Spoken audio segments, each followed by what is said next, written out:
Dynamics with Rupert. I just wanted to have a quick video blog and talk to you all about my experience at the expo this week. It's the first time I've ever been to Bodypower. And the reason I went was to sort of just speak to people really and get to grips with the fitness industry, because obviously I'm very new to it. I mainly wanted to talk to people regarding nutrition, a couple of training tips here and there, and I met a few stars of the sort of bodybuilding world, but it's not, that's more the novelty of it for me. I went to sort of go to the seminars and speak to people who were marketing products and new things, and I came across a few interesting things like Broga. I've never heard of Broga before until Sunday. It was one of the first people we talked to, and what Broga is, it's like yoga but for guys. They've really marketed it at guys and trying to make it almost male friendly, I think. And it's really good actually. The guys are very, very positive, and they were really sort of found something, an interest for men, because Charlie and I tried a few things and we really enjoyed it. I mean, I've not done much yoga. I've done quite a lot of Pilates and core stability, but it's not quite like yoga. I mean, there's some similarities, but Broga is good stuff. I think I'm gonna take that up, or at least give it a try. He's given me a workout CD actually for Broga, so I think I'm going to give that a try. And then particularly for you dancers out there that are thinking about, you know, nutrition and what to eat, and you know, some people in dance want to try and maintain body weight and they don't want to lose any more.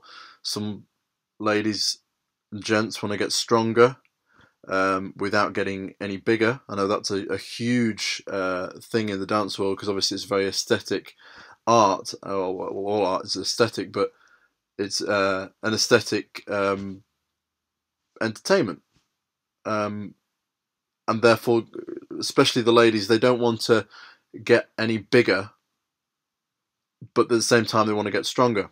I was talking to a girl at KS Dance yesterday, Jenny, and she wants to try and be able to hold positions longer and hold her leg higher for longer.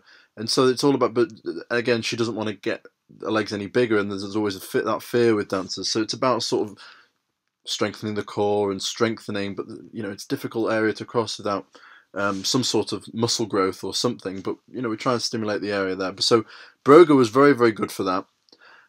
But I spoke to a gentleman at Bodypower, which is James Haskell's brand, and he talked about a lot about nutrition for dancers when I mentioned it, because it's not something they market at, but they're looking into sort of the multivitamin side of things, because he understood, I explained, and he understood that dancers like to have a low calorie diet to try and keep themselves nice and lean, keep in shape, and that's fine, but very often they miss out on nutrients, miss out on vitamins. And having researched last night, there's a lot of cases where dancers have had deficiencies in certain vitamins, especially vitamin D, and my own mother experienced a vitamin D deficiency while she was in London Festival Ballet, and it's very common within dancers, because they're constantly on the go and they don't get outside a lot, so they don't get a lot of sun, which you know is allows the synthesis of vitamin D in the body. So it's very important to get those nutrients in. So if you are a dancer out there, then the message is to sort of make sure that you've got a balanced diet and you're not missing out on anything. I mean, I'm not always a fan of just taking multivitamins for the sake of taking multivitamins. If you're struggling, if you feel as though you're struggling to get those things in, take them. But if not, look at your diet, balance it out.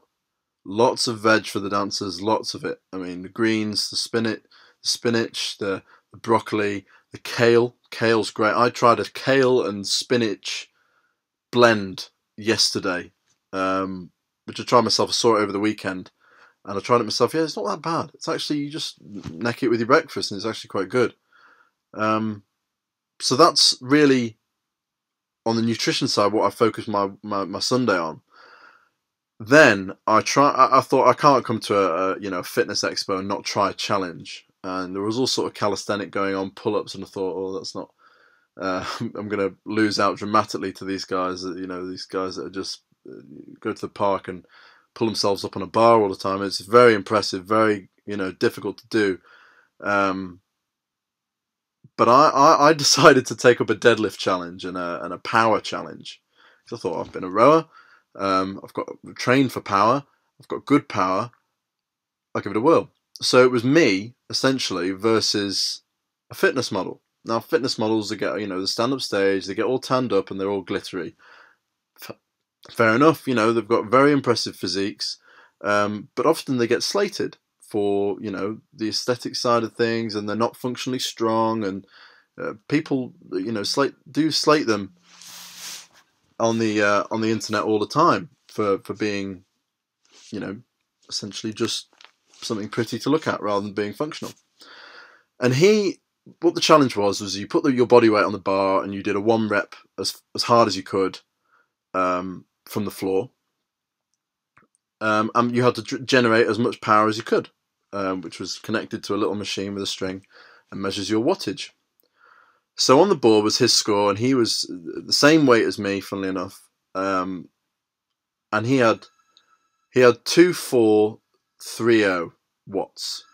So I was thinking, gosh, that's quite good, very good. Guys were stepping up, and there was similar weight to him, if not heavier, strong, looked stronger, and they were getting like 1,800, 1,900. Now that could be down to the fact that this guy had very good deadlift technique. The other guys didn't so much and were forcing the bar up. But I thought, what, I'm trained for power. I've been a rower. I know about that kind of movement. It's a similar movement. I'm going to give this a whirl. So much so, gave it a whirl. And I will never have it said that a fitness model is not functionally strong.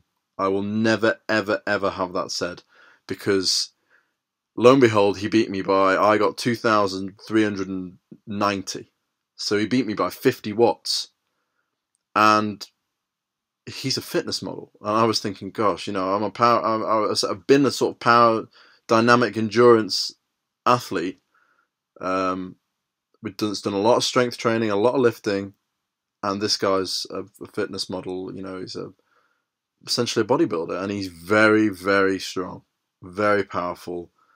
So yeah, I was beaten, which it's a bit of a sort of confession, and a bit gutted I was, but I gave it my best shot, and I was the closest anybody seemed to come. So fair play to him. He was from Kinetica Sports Nutrition. Very, very good company, all natural, informed sport, funnily enough. Any rowers out there that are wondering, what else they can take besides the expensive SIS, although SIS is brilliant, there are other informed sport brands out there. Just got to do your research and have a look. There's certainly PhD Nutrition are very good. Kinetica, also informed sport, work with a lot of cyclists and rugby players who are all drug tested, and it completely meets with WADA standards. So look them up if you're interested. We've got the new brand, new logo. I hope you all like it. It was a design that I sent off to a sort of a friend that we know, or an idea that we sent off to a friend that we know, and she designed it. Kelly from Inspired Design and Print in Warrington. She's great. She printed my business cards as well. So a shout out to her. Thank you for that logo, because I really like it. And the shirts look great, from Nickel Promotions in Warrington as well. So 2 local companies we're using there. And yeah, any more questions on anything, give us a shout. I'm taking Pilates today for the seniors at KS Dance, the second years. Next Monday, if you're in Warrington, I'm taking a full hour of Pilates at 6 PM at KS Dance for any adults, ladies, gents, come and join. And then the week after, that goes back to adult ballet with Kate Simmons herself, and a little bit of Pilates thrown in there, and body conditioning. And I'm hoping I'm going to go and do my Insanity instructor certification soon. I think on the 1st of June. So in Warrington, I'll have Insanity coming to KS Dance, hopefully. If I pass, I'm sure I will. So please come and join, come and give that a try. There'll be a sort of a beginner's session to ease people in, and then for those hardcore fitness fans out there, we're going to push hard and do 2 sessions a week of a more high intensity, full-on Insanity workout. So I hope to see you all soon. Catch you later. Bye bye for now.